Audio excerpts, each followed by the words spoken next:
ನಮೋ ಭಗವತೆ ಪುರುಷಾಯ ತುಭ್ಯಂ. ರಾಮಾಯ ರಾಮಭದ್ರಾಯ ರಾಮಚಂದ್ರಾಯ ವೇಧಸೆ ರಘುನಾಥಾಯ ನಾಥಾಯ ಸೀತಾಯ ಪತಯೇ ನಮಃ.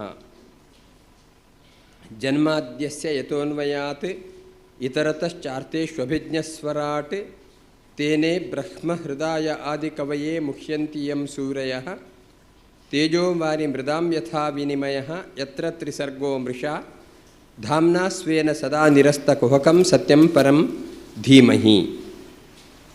ಭವತಿ ಯದನುಭಾವಾದೇಡಮೂಕೋಪಿ ವಾಗ್ಮೀ ಜಡಮತಿರಪಿ ಜಂತುರ್ಜಾಯತೆ ಪ್ರಾಜ್ಞಮೌಲಿಃ ಸಕಲವಚನಚೇತೋ ದೇವತಾ ಭಾರತೀ ಸಾ ಮಮ ವಚಸಿ ನಿಧತ್ತಾಂ ಸನ್ನಿಧಿಂ ಮಾನಸೇ ಚ.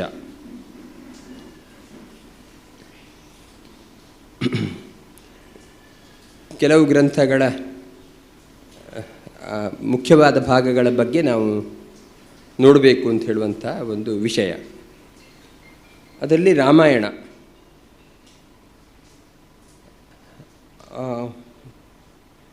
ಒಂದು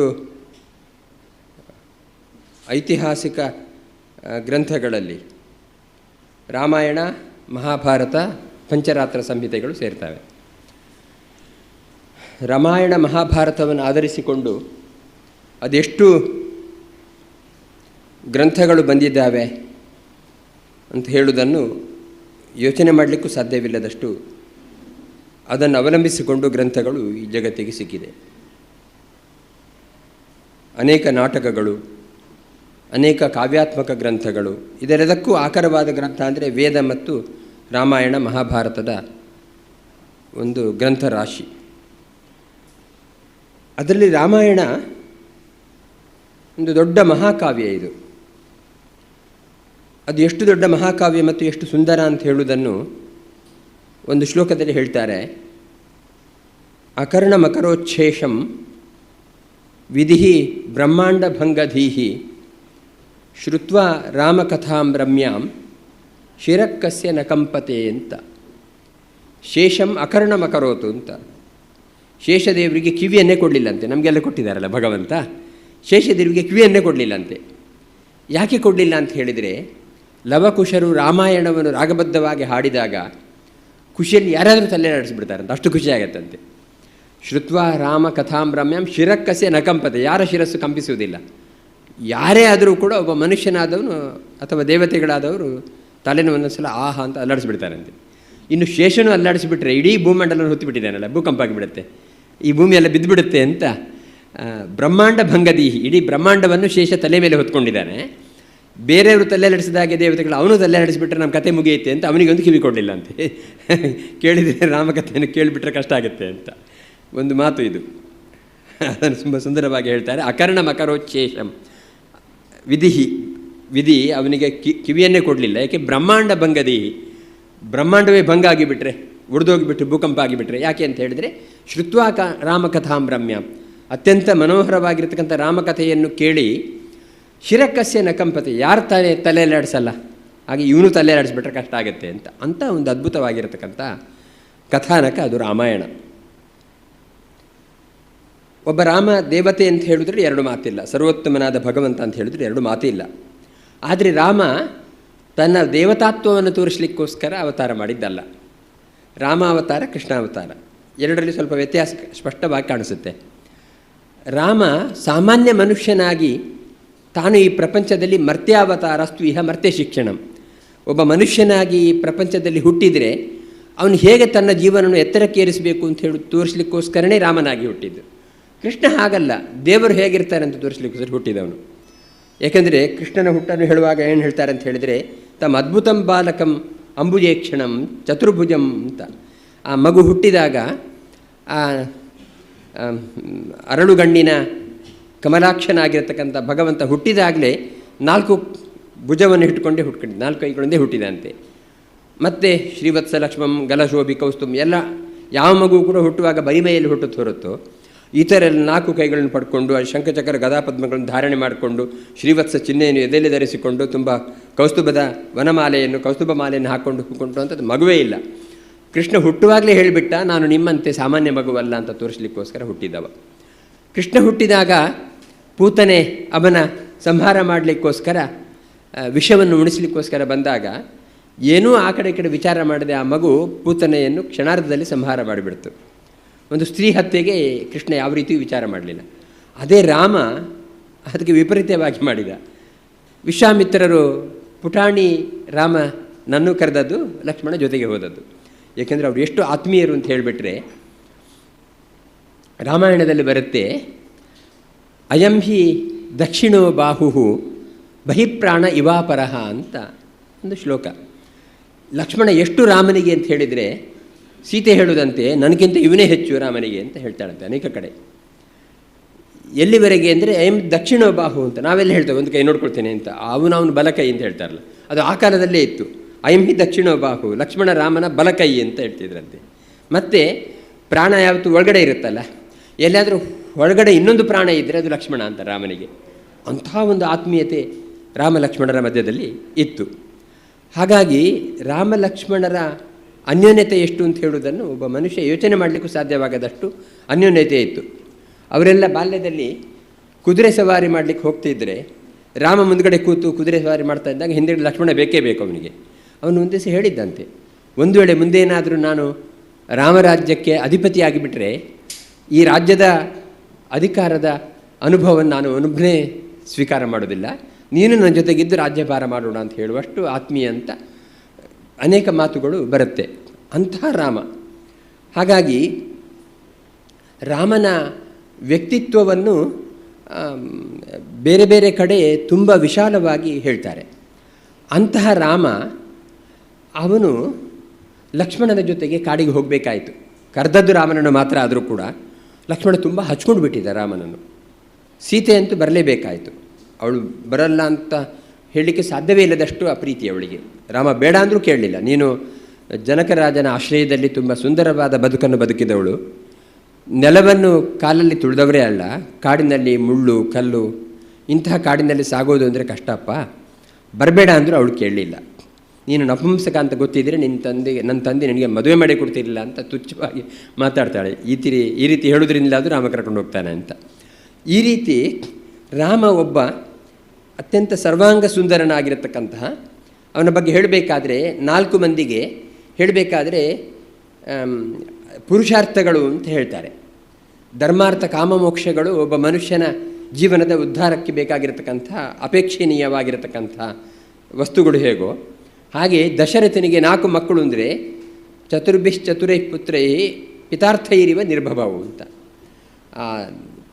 4 ಪುರುಷಾರ್ಥಗಳೇನಿದಾವೋ ಅದರಂತೆ 4 ಮಕ್ಕಳ ಜೊತೆಗೆ ದಶರಥ ಕಂಗೊಳಿಸಿದ ಅಂತ ಹೇಳಿ ಅವನ ಬಗ್ಗೆ ಹೇಳ್ತಾರೆ. ಅಂಥ ಒಂದು ರಾಮ. ಆ ರಾಮ ಎಷ್ಟು ಮೃದುವಾದ ಹೃದಯ ಅಂತ ಹೇಳಿದರೆ, ಅನಿವಾರ್ಯವಾಗಿ ದಶರಥ ಬಿಡ್ಕೊಡ್ಬೇಕಾದ ಪ್ರಸಂಗ ಬಂತು. ಒಪ್ಕೊಳ್ಳಿಲ್ಲ. ವಿಶ್ವಾಮಿತ್ರ ಮನೆಗೆ ಬಂದಾಗ ನಿನ್ನ ಮಗನನ್ನು ಕೊಡು ಅಂತ ಕೇಳಿದಾಗ ದಶರಥ ಒಪ್ಕೊಳ್ಳಿಲ್ಲ. ಅದೆಷ್ಟೋ ವರ್ಷಗಳ ಕಾಲ ತಪಸ್ಸು ಮಾಡಿ ಯಜ್ಞದಿಂದ ಪಡೆದ ಆ ಮಕ್ಕಳನ್ನು ನಾನು ಕೊಡಲಿಕ್ಕೆ ಸಾಧ್ಯವೇ ಇಲ್ಲ ಅಂತ ಹೇಳಿದ. ಕೊನೆಗೆ ವಿಶಿಷ್ಟರು ಬುದ್ಧಿ ಹೇಳ್ತಾರೆ, ಕುಲಪುರೋಹಿತರು, ನೋಡು ವಿಶ್ವಾಮಿತ್ರ ಅಂತಿಂಥವನಲ್ಲ, ಕೇಳಿದ್ದಾನೆ ಅಂದರೆ ಏನೋ ಒಂದು ದೊಡ್ಡ ಉದ್ದೇಶ ಅದರಲ್ಲಿ ಇರುತ್ತೆ, ಆದ್ದರಿಂದ ಕೊಟ್ಟು ಕಳಿಸಿಬಿಡು ಅಂತ. ಇಷ್ಟವಿಲ್ಲದ ಒಲ್ಲದ ಮನಸ್ಸಿನಿಂದ ಕೊಟ್ಟು ಕಳಿಸಿದ ರಾಮನನ್ನು ದಶರಥ. ಜೊತೆಗೆ ಲಕ್ಷ್ಮಣ ಹೋದ. ಹೋಗಿ ಸರಯೂ ನದಿ ದಾಟಿ ಮುಂದೆ ಮುಂದೆ ಹೋಗ್ತಾ ಅವನೊಂದು ಅತ್ಯಂತ ಭೀಕರವಾದ ಕಾಡು ಸಿಗುತ್ತೆ. ಆ ಕಾಡಿನಲ್ಲಿ ಮೂಳೆಗಳ ರಾಶಿಯೇ ಬಿದ್ದಿರುತ್ತೆ.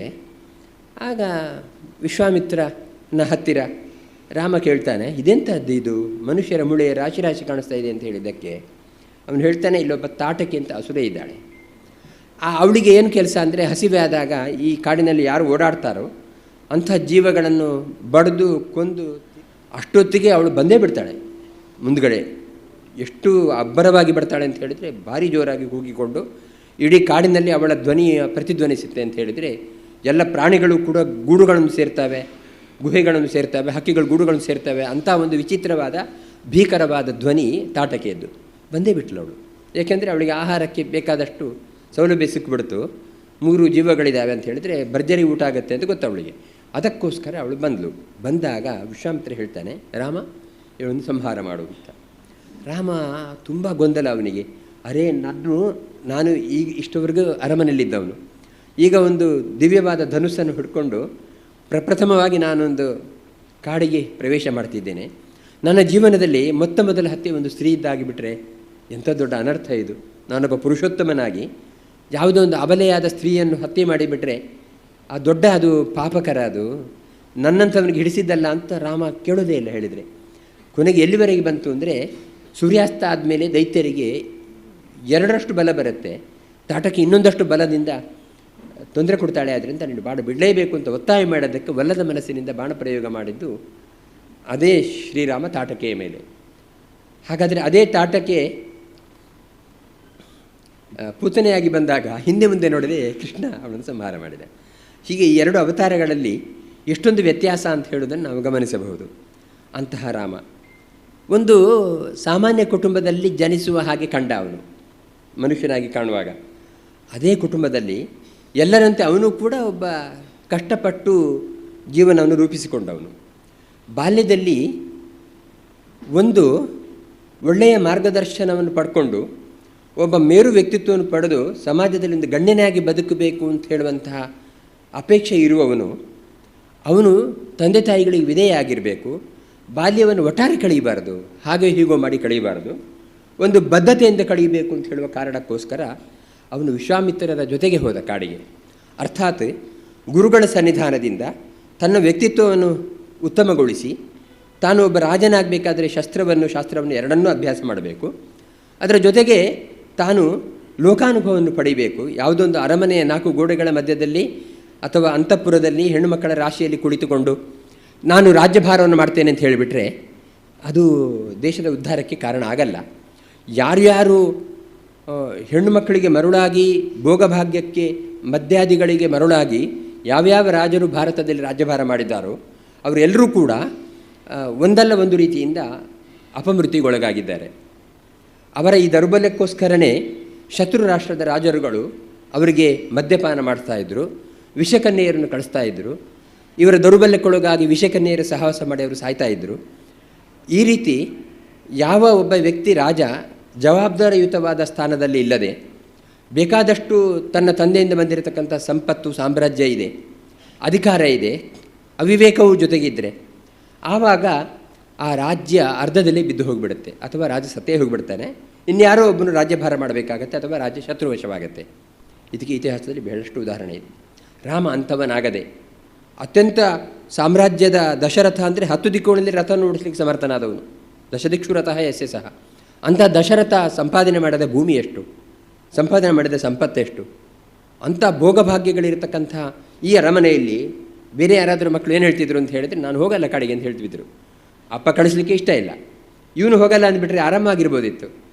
ಆದರೆ ಅವನು ಯಾವುದಕ್ಕೂ ಹಿಂದೆ ಮುಂದೆ ನೋಡದೆ ಬರೇ ವಿಶ್ವಾಮಿತ್ರ ಹೇಳಿದ ಅಂತ ಹೇಳೋ ಒಂದೇ ಒಂದು ಕಾರಣಕ್ಕೆ ಹೊರಟೇ ಬಿಟ್ಟ. ಅಂದರೆ ಒಂದು ಜವಾಬ್ದಾರಿಯುತವಾದ ಸ್ಥಾನದಲ್ಲಿದ್ದವನು ಯಾವ ರೀತಿಯ ಅನುಭವಕ್ಕೂ ಸಿದ್ಧನಾಗಬೇಕು, ಯಾವುದೇ ಸನ್ನಿವೇಶವನ್ನು ಎದುರಿಸಲಿಕ್ಕೆ ಹಿಂದೆ ಮುಂದೆ ನೋಡಬಾರ್ದು, ಅವನಲ್ಲಿ ಧೀರತನ ಬೇಕು ಅಂತ ಹೇಳೋದಕ್ಕೆ ಉದಾಹರಣೆಯಾಗಿ ರಾಮ ಕಾಣಿಸ್ತಾನೆ. ಹಾಗಾಗಿ ಯಾವುದೇ ರೀತಿಯ ಸಂಕೋಚವಿಲ್ಲದೆ ಮುಂದೆ ಕಾಡುಮೇಡಿನ ಜೀವನದಲ್ಲಿ, ಅಂತಃಪುರದಲ್ಲಿ ಅಥವಾ ರಾಜನ ಸಾಮ್ರಾಜ್ಯದಲ್ಲಿ ಕಾಲಕಾಲಕ್ಕೆ ಊಟಗಳು ಎಲ್ಲವನ್ನೂ ಸೇವೆ ಮಾಡಲಿಕ್ಕೋಸ್ಕರ ರಾಜ್ಯದಲ್ಲಿ ಇರತಕ್ಕಂಥ ಸೇವಕರು, ಇಂತಹ ಒಂದು ಸಾಮ್ರಾಜ್ಯದ ಸಮೃದ್ಧಿ ಇರುವಂಥ ಒಬ್ಬ ವ್ಯಕ್ತಿ ಅವನು ಯಾಕೆ ಹೋಗ್ತಾನೆ, ಇಂಥ ಕಾಡಿಗೋಸ್ಕರ ಯಾಕೆ ಹೋಗ್ತಾನವ? ಹೋಗಲ್ಲ. ರಾಮ ಒಂದೇ ಒಂದು ಮಾತನಾಡದೆ ಧನುರ್ಧರನಾಗಿ ಲಕ್ಷ್ಮಣನ ಜೊತೆಗೆ ಆ ಕಾಡಿಗೆ ಹೊರಟ. ಪಾಪ ಮುಂದಿನ ದಿವಸ ತುಂಬ ನಡೆದದ್ರಿಂದ ಆಯಾಸ ಆಗಿತ್ತು, ಎಬ್ಬಿಸಬೇಕು, ಕೌಸಲ್ಯ ಸುಪ್ರಜಾ ರಾಮ ಅಂತ ಹೇಳಿ ಸುಪ್ರಭಾತ ಹೇಳಿ ಎಬ್ಬಿಸಿಬಿಟ್ರು. ಅಷ್ಟು ಆಯಾಸ ಆಗಿತ್ತು ಮಕ್ಕಳಿಗೆ. ಪಾಪ ಮಂತ್ರ ಉಪದೇಶ ಕೊಟ್ಟರು. ಅಂತೂ ರಾಮ ಒಂದು ಬಾಲ್ಯವನ್ನು ಯೋಗ್ಯವಾದ ವಯಸ್ಸಿನಲ್ಲಿ ಕಳೀಬೇಕಾದ್ರೆ ಯಾವುದೋ ವ್ಯಾಮೋಹಗಳಿಗೆ ಒಳಗಾಗಿ, ಯಾವುದೋ ಸುಖಲೋಲುಪತೆಗೆ ಒಳಗಾಗಿ ತನ್ನ ಭವಿಷ್ಯವನ್ನು ಉತ್ತಮ ರೀತಿಯಲ್ಲಿ ಕಟ್ಟದೇ ಇದ್ದರೆ ಅವನೊಬ್ಬ ಜನಪ್ರಿಯನಾದ ಜನಾನುರಾಗವನ್ನು ಪಡೆದಿರತಕ್ಕಂಥ ರಾಜನಾಗಲಿಕ್ಕೆ ಇಲ್ಲ ಅಂತ ಹೇಳುವುದನ್ನು ಯೋಚನೆ ಮಾಡಿ ಅವನು ಬೆಳಿಲಿಕ್ಕೋಸ್ಕರನೇ ಅವನು ಕಾಡಿಗೆ ಹೋದ ಮೇಲೆ ನಿಮ್ಗೆ ಗೊತ್ತಿದೆ ಏನೇನಾಗಿದೆ ಅಂತ. ಹಾಗಾಗಿ ಒಂದು ಕೂಡುಕಟ್ಟಿನ ವಂಶದಲ್ಲಿ ಒಂದು ಕುಟುಂಬದಲ್ಲಿ ರಾಮ ಬೆಳೆದದ್ದು. ಹಾಗಾಗಿ ಅವನಿಗೆ ಎಲ್ಲ ರೀತಿಯ ಅನುಭವನೂ ಆಗಿತ್ತು. ಅವನಿಗೆ ಆದರ ಮಾಡುವ ಒಂದು ಮಟ್ಟ ಸಿಕ್ಕಿದ್ರು, ಅವನನ್ನು ದ್ವೇಷ ಮಾಡುವ ಮಂದಿಯೂ ಸಿಕ್ಕಿದ್ರು. ಯಾರ್ಯಾರೋ ಬೇಡ, ತನ್ನ ಚಿಕ್ಕಮ್ಮನೇ ಅವನನ್ನು ದ್ವೇಷ ಮಾಡಿ ಅವನನ್ನು ಕಾಡಿಗೆ ಕಳಿಸೋದಾಗಲೂ ಕೂಡ ಅವನೇನು ಅದಕ್ಕೆ ಪ್ರತಿರೋಧ ಮಾಡಲಿಲ್ಲ. ತನ್ನ ತಂದೆಗೆ ಬುದ್ಧಿವಾದ ಹೇಳಿದ. ನೀನು ಕೊಟ್ಟವರನ್ನು ಉಳಿಸ್ಕೊಳ್ಬೇಕಾದ್ರೆ ನನಗೋಸ್ಕರ ನೀನು ದುಃಖ ಪಡಬೇಕಾದ ಅಗತ್ಯ ಇಲ್ಲ, ನಾನು ಖಂಡಿತ ಕಾಡಿಗೆ ಹೋಗ್ತೇನೆ ಅಂತ ಹೇಳುವಷ್ಟು ಅವನ ಮಾತು. ಆ ಸಂದರ್ಭದಲ್ಲಿ ರಾಮ ಹೋಗಬೇಕಾದ್ದು ಸರಿ, ಏಕೆಂದರೆ ವರ ಕೊಟ್ಟಿದ್ದಾನೆ. ಲಕ್ಷ್ಮಣ ಹೋಗಬೇಕಾದ ಅಗತ್ಯ ಇರಲಿಲ್ಲ. ಆದರೂ ಕೂಡ ಲಕ್ಷ್ಮಣ ಹೋಗಿದ್ದಾನೆ ಅಂತ ಹೇಳಿದರೆ ಅವನ ತ್ಯಾಗ ಎಷ್ಟೋ ಅದಕ್ಕಿಂತ ಹೆಚ್ಚು ತ್ಯಾಗ ಅವನ ತಾಯಿಯದ್ದು, ಸುಮಿತ್ರೆಯದ್ದು. ಯಾಕೆಂದರೆ ಅವಳು ಕಳಿಸ್ಬೇಕಾಗಿರಲಿಲ್ಲ ಮಗನನ್ನು. ಯಾಕೆಂದರೆ ಕೌಸಲ್ಯ ವರ ಕೇಳಿದ್ದು ರಾಮನನ್ನು ಕಾಡಿಗೆ ಕಳಿಸ್ಬೇಕಂತ ಹೊರತು ಕೈಕೇಯಿ ಲಕ್ಷ್ಮಣನ ಬಗ್ಗೆ ಏನು ವಿಷಯನೇ ಇರಲಿಲ್ಲ. ಹಾಗಿದ್ದಾಗ ರಾಮ ಕಾಡಿಗೆ ಹೋದರೆ ಸಾಕಾಗ್ತಿತ್ತು, ಲಕ್ಷ್ಮಣ ಯಾಕೆ ಹೋಗಬೇಕಾಗಿತ್ತು? ಸುಮಿತ್ರೆ ಬಲವಾಗಿ ವಿರೋಧ ಮಾಡ್ಬೋದಿತ್ತು, ನೀನು ಹೋಗಬೇಡ ನನ್ನ ಮಗ, ನೀನು ನನ್ನ ಜೊತೆಗೆ ಇರು ಅಂತ ಹೇಳ್ಬೋದಿತ್ತಲ್ಲ, ಹೇಳಲಿಲ್ಲ. ಅವಳು ಹೇಳಿದರು, ಅಯೋಧ್ಯಾಂ ಅಟವೀಂ ವಿದ್ಧಿ ಮಾಂ ವಿದ್ಧಿ ಜನಕಾತ್ಮಜಾಂ ಅಂತ. ಅಂದರೆ ಈ ಅಯೋಧ್ಯೆ ಏನುಂಟು, ಲಕ್ಷ್ಮಣ ನೀನು ಹೋಗಬೇಕಾದ್ರೆ ಇಂಥ ಸಮೃದ್ಧವಾದ ಅಯೋಧ್ಯೆಯನ್ನು ಬಿಟ್ಟು ಹೋಗಬೇಕು ಅಂತ ಚಿಂತೆ ಮಾಡಬೇಡ.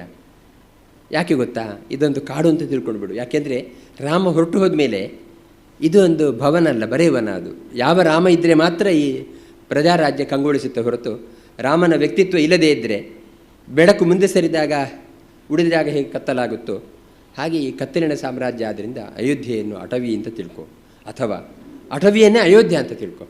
ನೀನು ಕಾಡಿಗೆ ಹೋಗ್ತೀಯಲ್ಲ, ಅದೇ ಅಯೋಧ್ಯ ಅಂತ ತಿಳ್ಕೊಳ್ಬಿಟ್ಟು. ಹಾಗಾಗಿ ಚಿಂತೆ ಮಾಡಬೇಡ ಅಂತ. ಮತ್ತು ನನ್ನ ಬಗ್ಗೆನೂ ಯೋಚನೆ ಮಾಡಬೇಡ. ಯಾಕೆಂದರೆ ನಾನು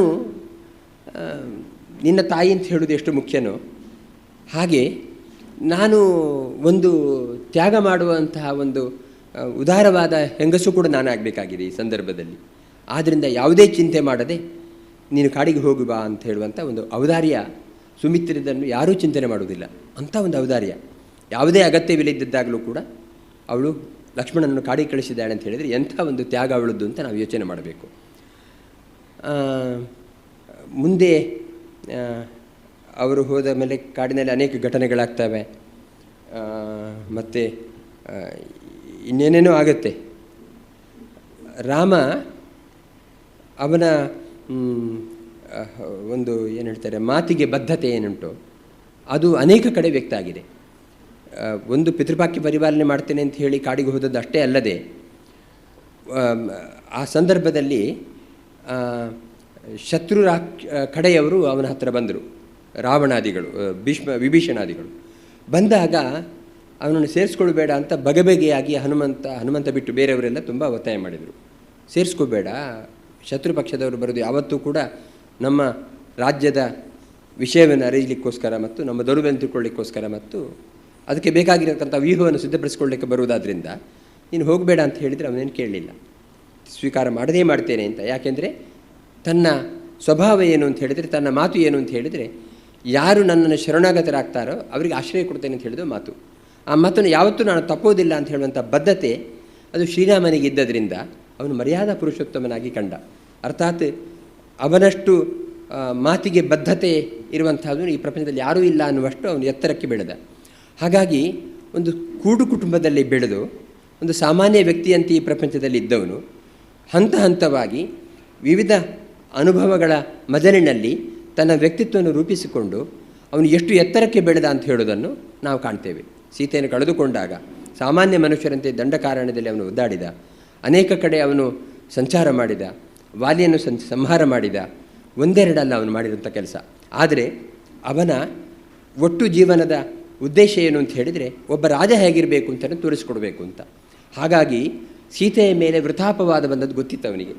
ಸೀತೆ ಅವನು ರಾವಣನ ಹತ್ತಿರ ಇದ್ದವಳು ಅಂತ. ಎಂಥ ಸೀತೆ ಅಂತ ಹೇಳಿದರೆ ಅವಳು ಯಾವುದೇ ಆಮಿಷಕ್ಕೆ ಒಳಗಾಗಲಿಲ್ಲ ಅಂತ ಹೇಳೋದು ಎಷ್ಟು ಮುಖ್ಯ. ಉದಾಹರಣೆಗೆ ರಾವಣ ಅಪಹಾರ ಮಾಡಿದ ಮೇಲೆ ಲಂಕೆಯಲ್ಲಿ ಅವಳು ಇದ್ದಾಗ ರಾವಣ ವಿವಿಧ ರೀತಿಯ ಆಮಿಷವನ್ನು ತೋರಿಸ್ತಾನೆ ಅವಳಿಗೆ. ನಂದು ಸ್ವರ್ಣಮಯಿ ಲಂಕಾ, ನಂದು ಬಂಗಾರದ ಅರಮನೆ, ನಿನಗೆ ಭೋಗಭಾಗ್ಯಗಳಿದ್ದಾವೆ, ಕೈಗೆ ಕಾಲಿಗೆ ಆಳುಗಳಿದ್ದಾರೆ, ನೀನು ನನ್ನ ಜೊತೆಗೆ ಇದ್ದುಬಿಟ್ರೆ ನಿನಗೆ ಯಾವುದಕ್ಕೂ ಕೊರತೆ ಇಲ್ಲ ಅನ್ನುವಷ್ಟು ಅವನಿಗೆ ಎಲ್ಲ ಹೇಳ್ತಾಳೆ. ಮಾತ್ರ ಅಲ್ಲ, ನೆಗೆಟಿವ್ ಆಗಿಯೂ ಕೂಡ ಅವನು ಮಾತಾಡ್ತಾನೆ.